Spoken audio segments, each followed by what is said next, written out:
அனைவருக்கும் அன்பான வணக்கங்கள். இது மகா பெரியவா ஆன்மீகம் யூடியூப் சேனல்.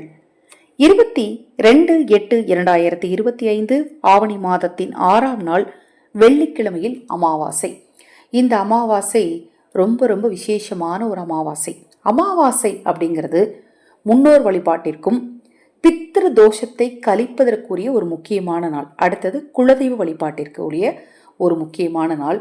கண்திருஷ்டி தோஷங்களை நீக்குவதற்கு பரிகாரங்கள் செய்யறதுக்கு ஒரு முக்கியமான நாள் இந்த நாள். அதுவும் இந்த ஆவணி மாதத்தில் வரக்கூடிய இந்த அமாவாசை ஒரு அபூர்வ அமாவாசையாகவே இருக்கு. அதை பற்றி நான் உங்களுக்கு அடுத்தடுத்த பதிவுகளில் தொடர்ந்து பதிவு செய்கிறேன். தொடர்ந்து நம்ம சேனலை பாருங்க.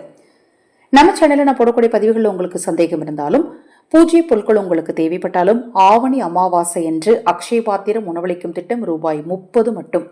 ஆதரவற்ற ஏழை குழந்தைகளுக்கும் முதியவர்களுக்கும் இந்த திட்டத்தில் எங்களோடு இணைந்து உணவளிக்க விரும்பினாலும் அமாவாசை என்று 11 இல்லங்களுக்கு உணவளிக்க திட்டமிட்டு இருக்கிறோம். நாமளே சமைச்சு, இது வரைக்கும் பார்த்தீங்கன்னா இல்லங்களில் நம்ம இத்தனை இல்லங்களுக்கு இவ்வளவு நம்ம பணம் கொடுத்துருவோம், அவங்க சமைச்சுக்குவாங்க. இந்த முறை நாமளே சமைச்சு கொடுக்க போகிறோம். அந்த பதிவு உங்களுக்கு வீடியோ பதிவு நம்ம சேனலில் நான் பதிவு செய்கிறேன். இந்த அமாவாசை நாளில் நீங்கள் இந்த அன்னதானத்துக்கு உதவி செய்ய விரும்பினாலும் 9344692042 இந்த வாட்ஸ்அப் எண்ணுக்கு தொடர்பு கொள்ளுங்க. அமாவாசை நாளில் ஆதரவற்றவர்களுக்கு உணவளித்தால் உங்கள் ஜென்ம பாவங்கள் நிச்சயமாக நீங்கும்.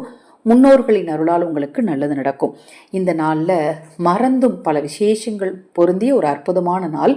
இந்த நாளில் மறந்தும் இந்த பொருளை வாங்கிடாதீங்க. அது என்னென்ன பொருள் அப்படின்னு பார்த்தீங்கன்னா, மொத்தத்தில் ஒரு வரியில் சொல்லணும் அப்படின்னா, பழைய பொருட்கள் ஏற்கனவே உபயோகப்படுத்தி பழைய பொருட்களாக சந்தைக்கு வந்திருக்கும் இல்லையா.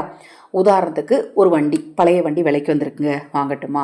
ஒரு பழைய செல்ஃபோன் விலைக்கு வந்திருக்கு, வாங்கட்டுமா? ஒரு பழைய லேப்டாப் விலைக்கு வந்திருக்கு, வாங்கலாமா? ஒரு பழைய பீரோல் விலைக்கு வந்திருக்கு, ஒரு பழைய பெரிய தேக்குமர பொருள் ஒன்று விலைக்கு வந்திருக்கு, வாங்கலாமா? அப்படின்னா பழைய தங்கமாகவே இருந்தாலும் பழையது, அதாவது பழைய பொருட்களை இந்த ஆவணி அமாவாசை நாளில் எக்காரணம் கொண்டும் வாங்கிடாதீங்க. இந்த மாதம் முழுக்க இல்லை இந்த வருடம் முழுக்கவே உங்களுக்கு பணத்தட்டுப்பாடு வந்துட்டே இருக்கும். எச்சரிக்கை. இப்போ நான் சொன்ன பதிவில் உங்களுக்கு ஏதாவது சந்தேகம் இருந்தாலும் வாட்ஸ்அப்பில் கேளுங்க. இந்த பதிவு உங்களுக்கு பிடித்திருந்தால் தவறாமல் லைக் பண்ணுங்க, ஷேர் பண்ணுங்க. அனைவருக்கும் எனது அன்பு வணக்கங்கள்.